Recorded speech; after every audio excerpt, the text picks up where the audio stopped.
What's up, guys? It's Lumos Theromax here, and that's right, I actually did manage to change my name from the old Renadom to the new Lumos Theromax, so get ready for that to become the much more consistent thing from here on out.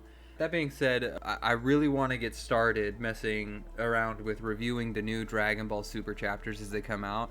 I just really think it's interesting to cover products as they come out, which leaves a lot to theory crafting and theorizing as to where the story's going to go, or like characters' abilities, and etc, etc. So my first jump into this escapade will be Dragonballsuper Chapter 73, and I'm looking pretty forward to it. But before we get to that, I'd like to shout out the coffee book content creators that I'm a part of.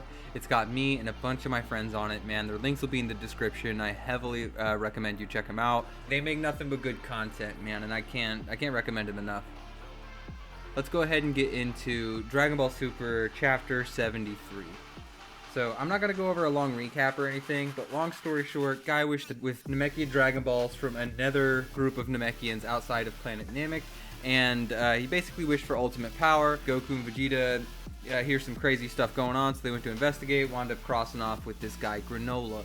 And this guy Granola essentially shortened his life for crazy powers. And he can keep up with like Goku and Vegeta even in their current state. So that's pretty much where we're at. And we're just continuing where Goku essentially wanted to 1v1 him. You know, very classic Dragon Ball memes popping off. So as we start off, we've got Granola throwing blasts at Goku. Goku's just trying to do his best to dodge them as possible. Dashing around, he barely gets close up to him. But Granola isn't really having it, man. Granola's incredibly fast. The last chapter really felt like evidence of that as well. And Goku does seem to be faring a much better chance in this one than he did before in terms of speed. Because before he just got speed blitzed and one-shotted. Goku's trying his best to keep up with him and just throw blasts at him. But this is almost like a Michael Bay production, man. We doing nothing but explosions in this one. Alright, so Granola does grab a tree, flips around, and kicks Goku. I'm not sure how a tree could stop their momentum or how that would be useful, but it did look pretty swag. This dude Granola's got some very interesting strategies. Very guerrilla tactics kind of guy. Mainly a sniper from what we've seen, but here he goes on the offensive. Throws a strike against Goku. Oof, and Goku does not do well blocking it. Ooh, but he returns a strike. First blow to land, for real, from Goku on Granola.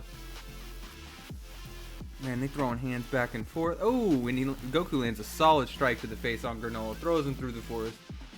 Oh, but Granola's straight back into it, man. He ain't having it. Oh, Goku. Man, Goku just flat out pulls a Nappa and blows up the whole, like a whole section of the forest around himself.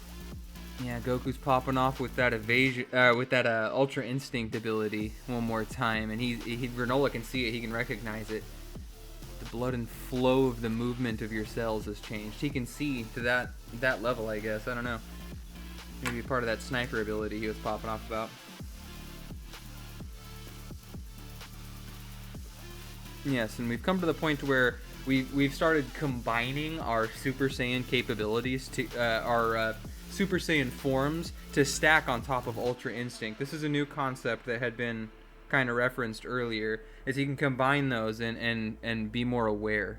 And it seems he's comboed his blue form in with Ultra Instinct, and now things have gotten rather difficult for Granola to essentially overcome, because now all of his accurate sniper-based shots can't necessarily land on Goku because he's just so dodge-friendly. He's like literally ultimate aim dodger, dude. This guy's got hacks.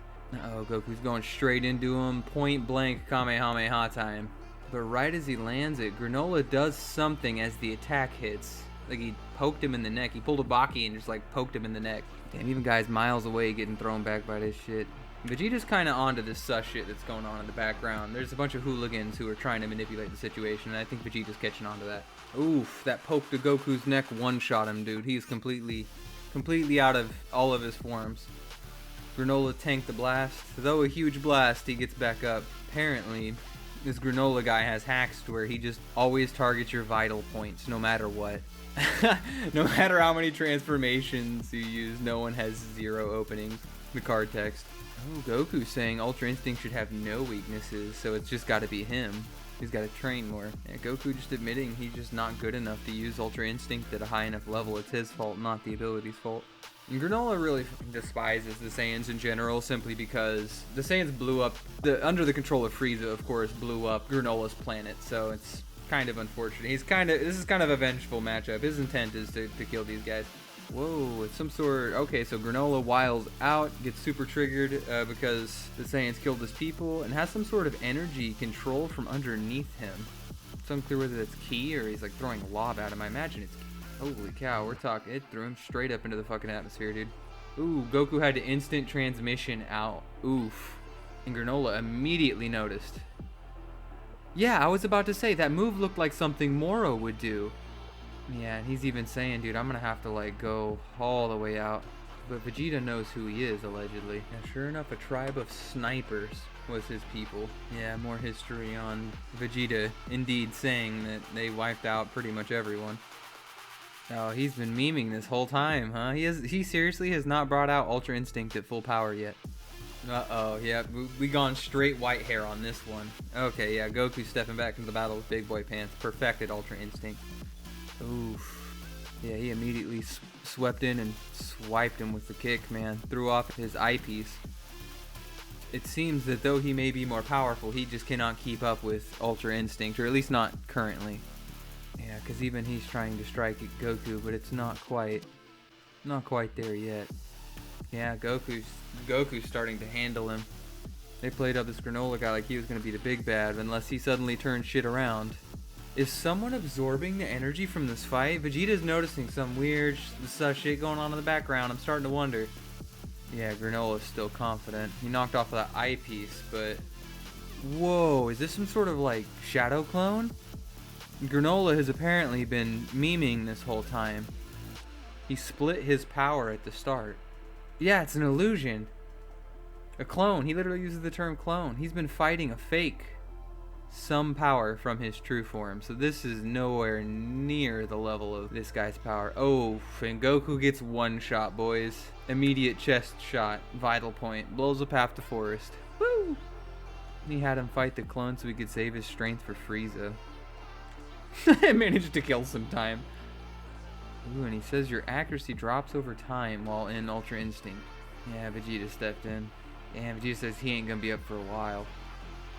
Oh, Vegeta's starting to play on the whole war that they have between one another. I don't know why, though. Why is Vegeta popping off so hard? I genuinely thought Vegeta would be the one to try and convince him, you know, like they had changed and everything, but they kind of had a conversation earlier. So I'm officially done with the chapter. We leave off with Vegeta kind of chilling and just shit-talking, trying to incite a fight with him after he one-shotted Goku. So that means Vegeta thinks he has something in his pocket that can still overcome this guy. Or he's just popping off with a moment of arrogance, which, I mean, hey, it's Vegeta. What do you really expect? I don't know. I'm really interested to see kind of where this goes from here on out, because I don't really want a repeat of the Moro business that we just had, where we just, like, they keep getting one shot and then you just go to Senzu Beans and just get one shot again. We've already seen that happen once with this fight. Second time around, I'm really hoping something more interesting will be. At first I thought maybe those other idiots were absorbing the energy of those in the battle, so maybe they could use it. Maybe one of them was like an energy absorber, but, like, I don't know, apparently Granola was just memeing with a clone.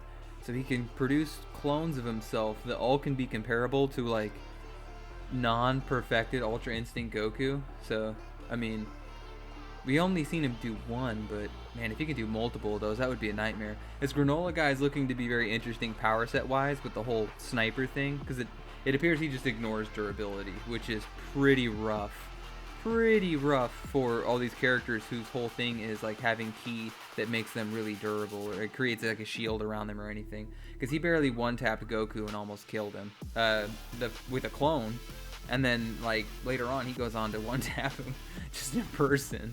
So man, they really got their work cut out for him in this one. I imagine we're going to see some retreating happening after Vegeta gets his ass kicked too. With that being said, guys, this one's kind of low for content Lumos. I apologize, but of course, you know, they're not going to let me post a ton of these scans or anything along those lines without absolutely dragging down and copywriting me. So I'll post a few, but nothing wild, just some really interesting things that I found were kind of unique, panels that I thought were kind of unique, or maybe interesting powers or something along those lines. That being said, guys, that's pretty much everything for this vid. Hopefully the next one will be just a quick cover of the Boruto new chapter that just dropped, so stay tuned for that one. Be sure to check out the copy shop content creators down low. All good friends of mine, like I said. They definitely make some really awesome content, and I was just featured on YFV's channel recently, in case you guys missed out on that one. It's the Hyperion versus Full Confidence Gladiator that was out. I'll be sure to link that if possible in chat as well, guys. That being said, it was great having you. Later, Lanterns.